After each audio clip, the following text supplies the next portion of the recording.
అండి. నమస్తే మేడం. ఎలా ఉన్నారు విష్ణు గారు?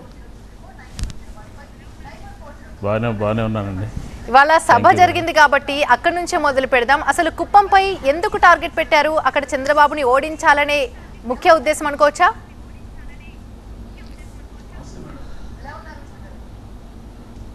అంతే కదా, అందులో వేరే అంటే అభివృద్ధి కూడా చేసిన పని కూడా చెప్పాల్సినటువంటి అవసరం ఉంది కదా మేడం.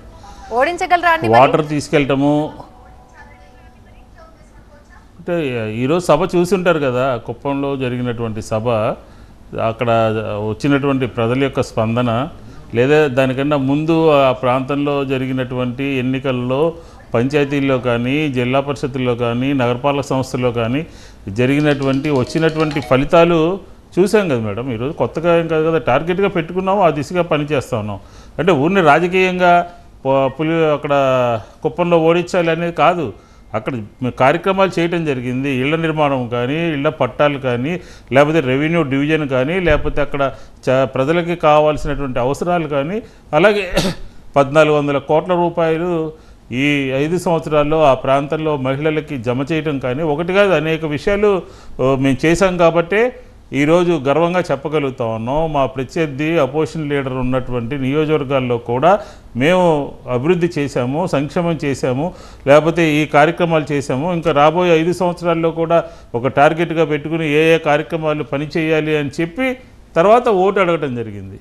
అక్కడ ఉన్నటువంటి అభ్యర్థి బడుగు బలహీన వర్గాలకు సంబంధించిన అభ్యర్థిని, ఆ అభ్యర్థిని గెలిపించండి, మీకు తోడుగా ఉంటాము, ఇక్కడ మీకు మంచి అభివృద్ధిని కనపడే విధంగా అతని క్యాబినెట్లో కూడా తీసుకోవడం జరుగుతుంది అని చెప్పని గౌరవ ముఖ్యమంత్రి గారు స్పష్టంగా చెప్పారు. గతంలో చంద్రబాబు నాయుడు గారు ఏ రోజైనా సరే మేము ఈరోజు చేసినటువంటి పనులు ఆయన అధికారంలో ఉన్నప్పుడు ఏవైనా చేయగలిగారా, ఏవైనా చేశారా, లేదా ప్రజలకి అక్కడ మేము చేసినటువంటి పనులు కానీ, లేకపోతే మేము అడిగిన సందర్భంలో అక్కడి నుంచి ఎవరు కూడా చెప్పలేకపోతున్నారు కదా. మేము వచ్చేసిన తర్వాత కూడా తెలుగుదేశం నాయకులు ఇది చేశామని చెప్పేటటువంటి పరిస్థితి లేదు కదా.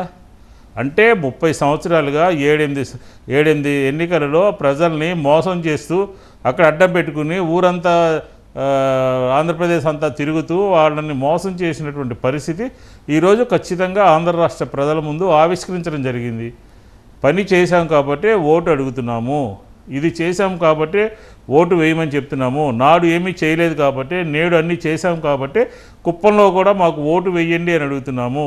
దానికి రాజకీయ పార్టీ చేసినప్పుడు అడగాల్సినటువంటి అవసరం కూడా రాజకీయాల్లో ఉంటుంది కదా మేడం. ఇది ఈరోజు కుప్పంలో జరిగినటువంటి పరిస్థితికి ఉదాహరణ అనమాట. ఎస్, మరి కుప్పంలో గతంలో జరగని అభివృద్ధి ఇప్పుడు జరిగిందని చాలా కాన్ఫిడెంట్గా చెప్తున్నారు. ముఖ్యంగా ఈ అభివృద్ధి గురించి చెబుతూనే బాబును ఓడిస్తామనే నమ్మకం ఏమైనా ఉందా అండి? ఓడించవచ్చు అనుకుంటున్నారా? అదే కదా నేను ఇందాక చెప్పింది. కొంచెం ముందుకెళ్తే జరిగినటువంటి ఎన్నికలలో సర్పంచి, లేకపోతే జిల్లా పరిషత్తు, లేకపోతే నగరపాలక సంస్థ, మున్సిపల్ ఎన్నికలలో మాకు వచ్చినటువంటి ఓట్ల పరిస్థితి చూస్తే మాకు అర్థమవుతుంది. కాన్ఫిడెన్స్ లెవెల్స్ పెరిగాయి. చంద్రబాబు నాయుడు గారు కూడా ఒక దశలో కుప్పం నుంచి మారాలని అనుకుంటా ఉన్నారు. వారి సతీమణి పోయి మొన్న రెస్ట్ ఇస్తే బాగుంటుందని చెప్పి ఒక నర్మగర్భంగా మాట్లాడారు.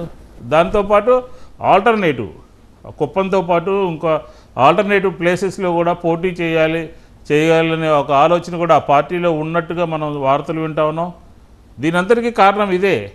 మేము రాజకీయాలకు అతీతంగా, నియోజకవర్గాల్లో ఉన్నటువంటి ఎమ్మెల్యేలకు అతీతంగా అక్కడ పనిచేస్తున్నాం కాబట్టి, ఉదాహరణకి రెవెన్యూ డివిజన్స్ కొత్త జిల్లాలు ఏర్పాటు చేసినటువంటి సందర్భంలో ముఖ్యమంత్రి గారికి లేఖ రాయడం జరిగింది అపోజిషన్ లీడర్, రెవెన్యూ డివిజన్గా ఏర్పాటు చేయండి అని చెప్పని. అంటే కారణం ఏంటి? గత 30 సంవత్సరాల్లో ఎందుకు రాలేదు ఆలోచన? ఎందుకు చేయలేకపోయారు? ఎందుకు దృష్టి పెట్టలేకపోయారు? అంటే వెనకబడిన ప్రాంతం వెనకబడేటట్టుగానే ఉండాలి, వారికి తెలివితేటలు కానీ, అవగాహన కానీ, అభివృద్ధి కానీ అవసరం లేదు, వారిని అదే ట్రాన్స్లో ఉంచాలి అని చెప్పని భావంతో ఆయన ఉన్నారు. ఈరోజు అలా కాదు కదా.